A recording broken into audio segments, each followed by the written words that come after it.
So yun guys, nagbabalik tayo kay Infinix. Ito para doon sa mga request nga pala ng ating mga yan, ng mga followers guys. Ito sa mga request daw po natin na ito daw yung mga bestseller daw po ni Infinix.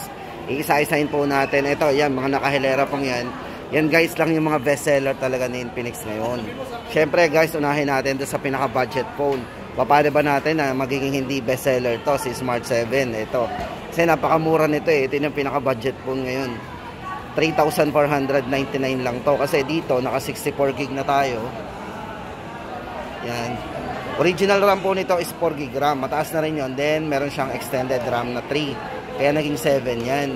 So, halagang 749, halagang 3,499 lang.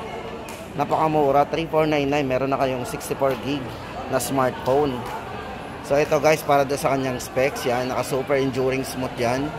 7 gig RAM, including na po dyan yung 3 gig RAM natin na extended. Then yung size ng screen nito ay naka 6.6 big high definition, naka sunlight readable display po yan. 5,000 mAh big battery and durable battery po yan. Then sa camera guys, meron na rin itong 13 megapixel extra clear AI dual camera. Then naka 3D texture na po yung design nito. Yan. For security, meron na siyang fingerprint and face unlock. So yun guys, ang ating latest update. Ito, processor guys, check na rin natin. Naka-processor 822 po yan. Size ng screen, 6.6. So ayan guys, ang ating latest update dito. Yan, sa mga naghahanap ng budget phone, yung mabilisan lang na talagang nag-iisip pa kung ano yung paano na pagkakasayin ng budget. Ito yan, Smart 7. Swak na swak sa ating ano yan. Tapos guys, hindi lang yan. Ito, for Hot 30i. Ito, budget phone din to. Ito, unahin na natin ang presyo nito. Guys, ito, 4,499 lang to, si Hot 30i. Then, maganda dito, guys, ito ay naka 128 na po ang internal storage. Then, yung kanyang extended RAM yan, naging 8 na po yung RAM niya. Kasi original RAM is 4. Then, may extended RAM na 4. So, naging 8. Yan. Then, sa charging, guys, ito maganda dito. Naka 18 watts na po yan. Yan, 18 watts Type-C, naka Type-C na rin, so maganda yan. Kasi benefits sa mga Type-C guys ay kahit magmamadali kayo, magsaksak o balik-baligtad, eh hindi masisira yung ating ano. Then meron na rin itong 5,000 mAh battery. Ang matagala rin yan. Usually kasi pag sinabing 5,000 is long lasting battery talaga yan, all day battery.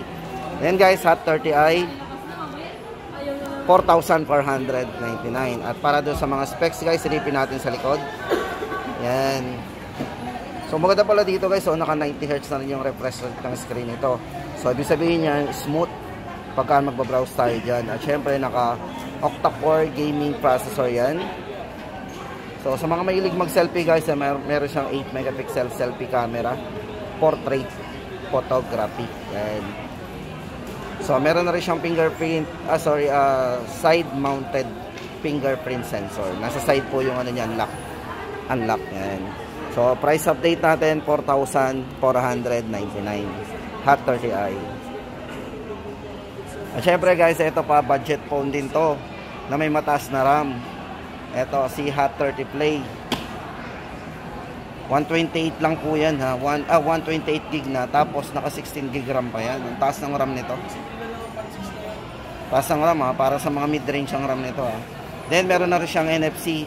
Ayan, near field communication, ginagamit siya sa mga digital payment and transferring ng mga photos natin. So, kung may ganon, dapat may ganon din, may NFC din yung gagamitan nyo kung gagamitin natin ang transfer. Mas mabilis. Then guys, ito para sa kanyang price, ito 5,499 lang. Naka 18 watts, 6,000 mAh na po ang battery nito. Taas ng battery Size ng screen, medyo malaki guys kasi ito. Naka 6.82 na. Usually kasi mga 6.65, 6.5, 6.6. So ito naka 6.82 high definition. Then 90 Hz na rin po yung refresh rate niya. Yan. 16 GB RAM, 128. So price update natin guys, Hot 30 Play, 5,499. Syempre guys, ito pa sa mga gamer na naghahanap ng budget lang ang ating kailangan pang phone na pang game. Ito for Hot 30. Yan Free Fire na game, mataas na game yan. Then dito kayang-kaya yan ng ating Hot 30. Kasi guys, ito price natin, unahin natin 6,999. Size ng screen medyo malaki din kasi naka 6.78 na to. Full high definition plus na naka 90Hz na po yung kanyang refresh rate, at syempre yung kanyang screen naka punch hole display. So parang maganda yan, full view ang ating may experience dyan. At syempre guys, naka 33 watts fast charging yan with 5,000 mAh battery, naka type C na rin. At syempre guys, ito may malaking RAM, 16GB RAM plus 256 internal storage. At syempre guys, ito naka Helio G88 na rin yan kasi patunay na talagang pang gaming yan, gaming engine chipset. Ang ating update guys for Hot 30. At ito na guys yung mga tatlo sa mga mahihilig maglaro. Ito na po yan, at saka yung latest natin. Unahin po muna natin si Note 30. Ito guys po, Note 30, ito yung 4G. Ito guys, may dalawang variants tayong pagpipilian dito, 128 at saka 256. Pero guys, good news dito kay Note 30 4G, yung 256 po nito, ito yung 256 naka less 500 yan, 7,999 na lang from 8,499. So guys, ito check natin yung screen, naka full high definition yan, 6.78 na naka 120Hz na po yung kanyang refresh rate. So maganda dito, meron siyang iCar display din sa screen. Siyempre sa charging guys, ito 45 watts fast charge plus bypass mode yan. Then naka 16GB extended RAM po yan plus 256 internal storage. Yan, gaming chipset, naka Helio G99 ultra powerful signal. So guys, sa halagang lang yan 7,999. Nakikita nyo na po yung mga ganitong chipset. So usually yan ay ginagamit sa mga 10 pataas, yung mga ganang chipset. Pero dito kay Infinix Note 30 meron na 5, yan, naka less 500, Note 30 4G. At guys, nga pala, para doon sa 128 po nito, 7,499 po ang price noon, mas mura. Yan, nag-sale na rin yon from 8,000. At ito na guys, para naman doon sa kanyang 5G, ito. Para sa Note 30 5G, ito sa mga bestseller, yan yung mga bestseller natin. So maganda dito kay Note 30 5G, same price pa rin to, 9,999. So ano ba maganda dito guys, check natin. Ito naka Dimensity 6080 5G processor po yung ginamit na chipset sa kanya. Then naka 16GB RAM din yan, 256 na po internal storage. Then fast charging na rin, naka 45 watts po yan plus bypass mode. 6.78 full high definition na naka 120Hz na po yung kanyang display with iCar display na yan. So price update natin 9,999. So naka 5G na po kayo sa halagang 9,999. Yan, sa mga mahilig maglaro, yan, sa mga gamer, ultra fast gameplay po yan. At syempre guys, sa huli natin, ito yung pinaka huli na ipapakita ko sa inyo, yung 030 5G. So ito yung pinaka latest model po ni Infinix ngayon. So ito guys, syempre 5G, unang-una pinagmamalaki dyan. Then yung kanyang RAM guys, sa highlight po nito, original RAM niya 12GB RAM, napakalaki na po noon. Then extended RAM po ng 9, so magiging 21GB of RAM, 256 na po internal storage. At isa po sa highlights nito guys, ito naka 4K resolution po yan. Pagdating sa video recording, naka 4K, then meron siyang smooth na video recording, then naka 60 frame per seconds po. Ganun ka-smooth yan. Syempre, yan, tama-tama sa mga vlogger kasi yung kanyang front camera is naka 50 megapixel na po yan, vlogging camera. Yan po yung ating latest update. Check po natin yung mga ibang specs and parameters dito sa likod. So yan, tama-tama guys sa mga gamer to kasi ito ay naka 144Hz with 3D curve AMOLED display.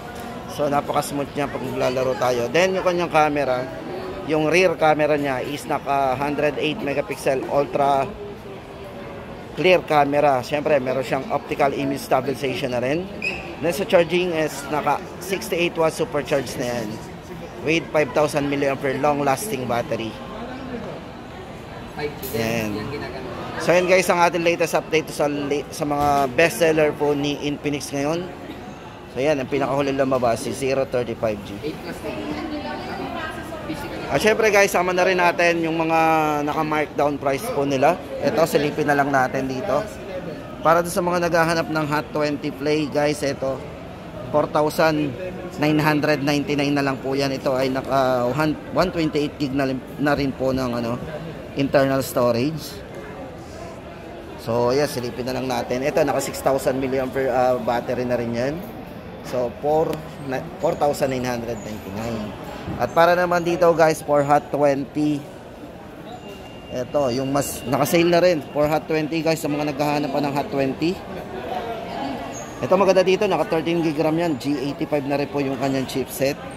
6,499 na lang. Tapos ito Zero X Neo guys, ito 8,499 na lang. Zero X Neo 8 GB RAM, 128. At para naman dito kay Note series guys, ito 8 GB RAM, 128 po nito ngayon. Yan, naka Helio G96 na po yan, gaming phone din yan. 7,999.